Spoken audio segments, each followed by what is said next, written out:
Hey guys, it's Clay from Clear Critique. Welcome to part 3 of my Star Wars ranking, where I focus on the script and filmmaking, and less on production and lore. Which may pose a challenge today, because we're talking about the Disney trilogy, a production process that less resembles the forming of a 3-film epic, and more my heart rate playing Cuphead. But like I said, that's not the focus today. As films, as the final third of the Star Wars saga, how good or bad is the Disney trilogy? Let's dive in, and be sure to stick around for the end where I'll give my final ranking of all 9 movies. First up is The Force Awakens. Great trailer, hype train had no brakes, but how was the actual movie? If we're going by technical aspects, pretty good. The sound design is top notch, especially in the battle sequences. The decision to give the red and blue lightsabers different audio textures was an intelligent one. The CGI and practical effects, the actors and environments mesh almost seamlessly. 2 particular colors are striking here and throughout the trilogy.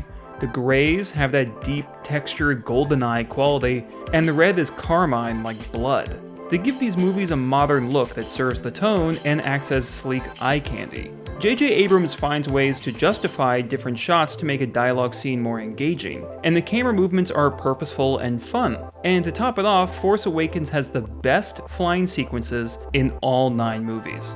So it looks great, sounds great, moves great, but how's the story? Alright, let me impersonate what seemed like every critic when this came out. Sure, The Force Awakens may lean a bit on A New Hope for inspiration, but as the newest stage in the Star... Whoa. Wait, you can't just brush that off. Force Awakens doesn't just take inspiration from A New Hope, it is A New Hope. Planet-decimating laser that's destroyed from the inside by rebels, desert-inhabiting orphan with dreams of exploration, critical information hidden inside a droid unit. Sure is easy to write scripts when Control-V does half of it for you. I don't want to hear again that it was optimal or even necessary to structure the film this way in order to restart the franchise. The excitement for this film was paramount, and much of that was due to iconic imagery, music, and some interesting new elements. We had no idea what the plot was. When I'm constantly being reminded of previous films, the immersion slips away. But maybe that's just me. What do we do with her? Is there a garbage chute? Trash compactor? Producers were probably worried, as they always are, if people would warm up to our new cast. That's the only reason I can conjure up to why Han Solo has this much screen time. He completely takes over the second act of the film, and the others become secondary detritus floating in space. It's a shame, because I think almost everything new in the film succeeds. Rey is too skilled at every task, which gets annoying, but the character is energetic, full of hope. Finn's arc from AWOL stormtrooper to resistance hero is fresh, and helps me forget the retarded decision to make the troopers clones in the prequels. While we're chatting about Finn, I mentioned in part 2 how the Anakin-Obi-Wan friendship was a missed opportunity. The films tell us it's there, but it's poorly shown. Here, it's shown, not told, but then dropped. And I don't know which is sadder. Poe and Finn have great chemistry, and we should have seen more of a brotherhood there. Hell, if they had taken the Yellow Brick Road, gay reference, that would have been interesting too. Their journey in the film could easily go that way. That's my jacket. Oh. No. Keep it suits you. Looking back at the whole trilogy, Kylo is my favorite character, and a good deal of that goes to a strong performance from Adam Driver. His force powers are invasive, both physically and mentally. His face reveal is one of the best moments in the movie, not just because you're expecting a scary, scarred man, but Rey's expression is so entertaining. It's confusion, and maybe a little attraction. The character writing is there, but every good dialogue exchange is hampered with corny moments, and that alien tentacle scene is awful, out of place, and toneless. The movie sports plenty of memorable sequences, but the amount that it marinates in and rips off the original trilogy is downright ridiculous and shouldn't be ignored by anyone. And worst of all, this binding to the originals is detrimental, stifling the legitimately impressive original qualities Force Awakens brings to the table. So, taking the good, the bad, and the plagiarizing, Force Awakens equates to a decent 6 out of 10. Hey guys, I'm The Last Jedi, the new sequel to The Force Awakens. I made a few changes to the current mythology, and I hope you enjoy. Do it. To say The Last Jedi was controversial is like saying it's a bit toasty right now in California. This is easily the most divisive film in the franchise, and the only one to earn the mantle of worst movie ever. With such a rep, I'm going to review this by giving my thoughts on every major complaint of the movie. But first, the plot. Story 1 is Rey training with Luke while connecting through the Force with Kylo. This one is the best, because it's where such experimentation on which Rian Johnson is so fixated actually makes sense. There's a nice visual breakdown of the Force, flipping between Rey's dialogue and the sensations she feels. The Kylo sections with Rey I'll get to, but I want to also praise all the performances here as the best in the film. Even though this section is my favorite, it doesn't start off well. Some clunky dialogue, inexplicable platforming sections, and this moment, which should have been the first to go in the editing room. Story 2 is Poe on board the main Resistance cruiser as they flee the First Order in what may be the slowest chase in film history, captained by a woefully miscast Laura Dern. No, you're too far out. Full speed to planet fall. Full speed. I don't have much to add other than except for one glorious image. Both the pacing and the juggling power dynamics are boring. Story 3 is Finn and newcomer Rose setting off to disable the tracker on the lead Star Destroyer to help their fleet escape. This section lacks any sense of adventure, partly because there's little action, and partly because this poorly performed, stuttering doofus adds Skittles to what was supposed to be a bowl of M&Ms. We got caught. I cut out the deal. With all that fluff out of the way, let's go through the main complaints, one at a time. The casino side quest is a total misfire. It derails the pacing, the visuals are cluttered, the animal rights message is misplaced and dumb, and this time could have been better spent establishing a bond between Finn and Rose.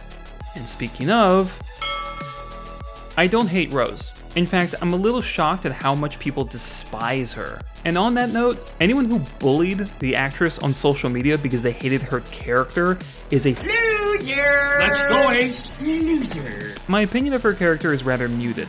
It seems like she was directed to do one pouty face for most of the film, but I do like how she's introduced. Her fangirl reaction to Finn feels genuine, and it's one of the few moments of levity that don't come across as forced. It's also a bit ironic that many people who hate her would react just like her if a cast member did this. May the Force be with you. Wow. You too. Snoke sucks in this movie. There's something off about how Andy Serkis plays it. He's too casual, there's no presence, his movements are too loose, his mouth opens too wide, and he looks almost comical. The death itself couldn't be more contrived.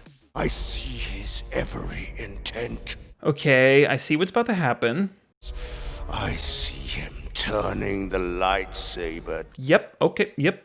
You've already spoiled it, you can stop now.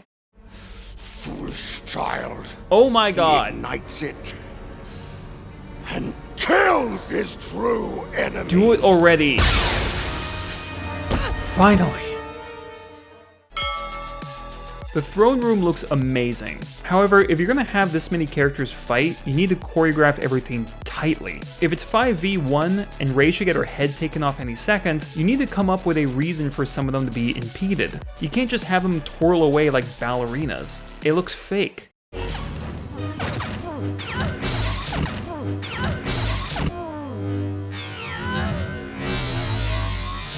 Saying that, the fight gets significantly better as it goes along because the enemies start dying, and the last minute or so is intense and inventive.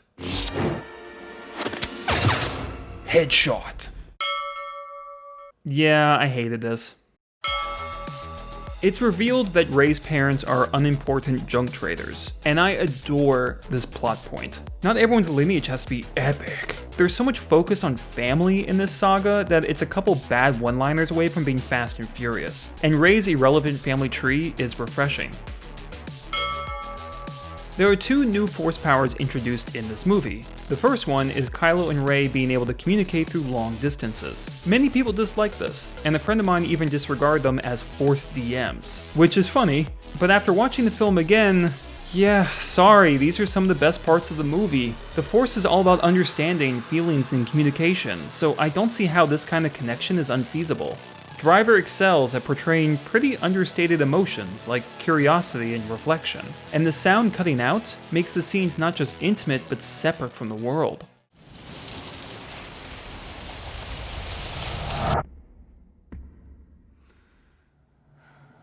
Why is the Force connecting us? The Force is more interesting when it's subtle and introverted. I always interpreted the Force as stemming from Eastern philosophies, and the combat aspects were really more for flair. That's why I'm not crazy about the second new use of the Force, which is Luke creating a hologram of himself to distract Kylo, and it's so strenuous it kills him. For me, it made sense, but the actual fight looks like a Zack Snyder knockoff.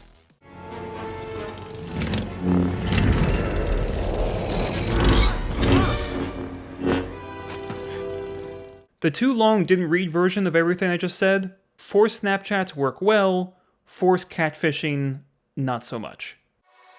Alright, that's all the main complaints, so let's talk images. Last Jedi doubles down on red. This is logical in terms of the Empire's influence on the plot, but functions even better on a surface level. This is the movie's best asset. It's beautiful to look at. A great deal of attention is given to the cinematography and making sure scenes feel properly intimate, grandiose, or oppressive. Plus, some shots are just awesome.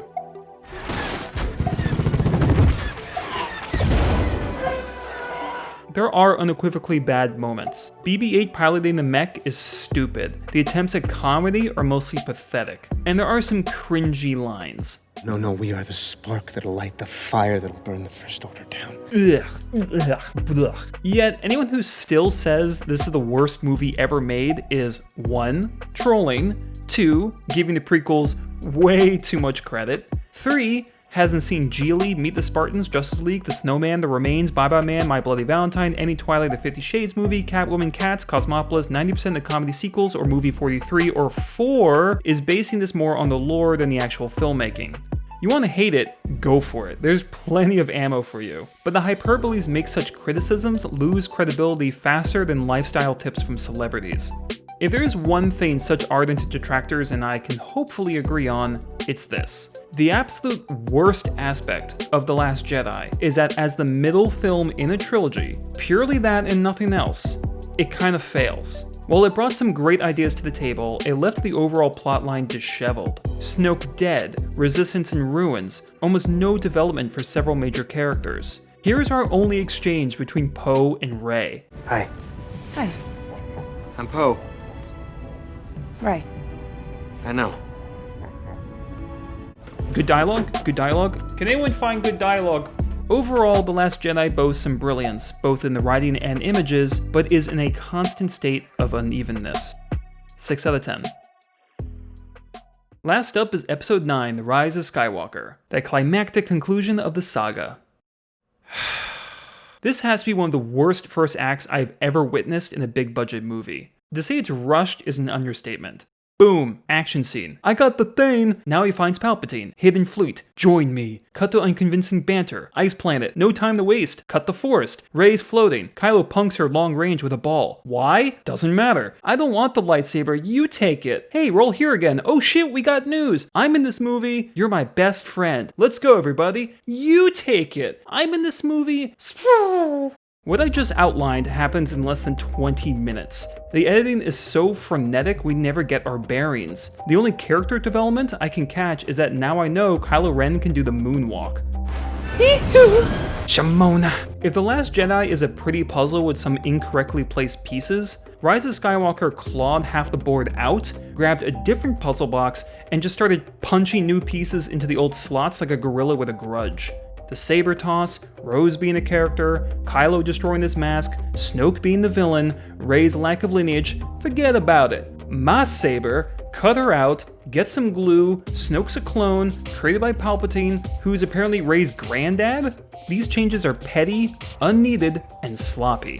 In addition to spending so much screen time pretending the last film didn't happen, Rise of Skywalker makes a critical error in introducing several new characters at this late stage. Pride, Bliss, and Janna, Ochi, Knights of Ren, Babu Frick, and Dio. It's asinine to try to squeeze all of these together. I will say that the second act is an improvement. It's not anything to write home about. In fact, the only truly good scene in the entire movie is a brief emotional exchange between Han and Kylo. The plot of get the thing to track the thing has more side quests than Bioshock, and the camaraderie feels so forced it may as well be by gunpoint. But there is at least some downtime. The special effects soar as usual, yet if there is one major flaw, it's that the death cop-outs are downright insulting. The movie doesn't even give you time to grieve. Oh no, not Chewbacca. Oh, he's fine. Oh, C-3PO is going to lose his memory. Oh, that's so sad. Nope, it's okay. Totally cool. But hey, that's the entertainment industry these days. It used to jump the shark, now it jumps the TIE fighter. What the fuck? So many strange moments. Not that you care, but I think you're okay. I care. They fly now! They fly now? They fly now! Ugh. I'm not even going to go into the near incomprehensible climax, which devolves into another beam versus beam showdown we've seen 1,000 times. I won't go into Lando's bizarre cameo, why these vehicles have treads, or Evil Rey, which was clearly there for the trailer, and nothing else. There is a moment from The Last Jedi when they disguise BB-8 that acts as the perfect metaphor for this movie. Dumping what it considers trash, wearing a hollowed-out shell of its predecessor, and trying to nonchalantly sneak around pretending it belongs. Yep, I'm a good Star Wars film, totally good now. From a script and editing perspective, Rise of Skywalker is embarrassing from top to bottom. 3 out of 10. Alright, that's it. All 9 have been reviewed. It's time to rank them. Starting from worst to best, we got in 9th place, Episode 2, Attack of the Clones. Speaks for itself. Next is the simultaneously chaotic and boring Revenge of the Sith. 7th place was a toss-up, but for a story so bad it felt deliberately so, The Rise of Skywalker takes the spot. Followed closely is The Phantom Menace in 6th. 5th is the inconsistent Last Jedi, 4th is the consistent yet plagiaristic Force Awakens, and 3rd is Return of the Jedi. The next one took much internal debate, but cinematography broke the tie, and A New Hope is the runner-up. Which means, with its deep story, well-shot action, emotional resonance, and beautiful visuals, The Empire Strikes Back is my pick for the greatest film in the Star Wars saga. If there's one lesson to take from this video series, it's this. You will always be better off by putting your script first. If a saga is a race, the script is your feet. Visual effects, acting, budget, these are vital factors. And when they screw up, they are the aches and pains and cramps. But with a good script, you can get to where you need to go. Without feet, you'll fall on your face and have to belly flop to the finish line. How do you rank the Star Wars saga? Comment below. This was really difficult, but also a lot of fun, so I really appreciate everyone who stuck through this. And if you want to support my channel, be sure to subscribe, click that little bell for updates, and check out my Letterboxd. And as always, thanks for watching.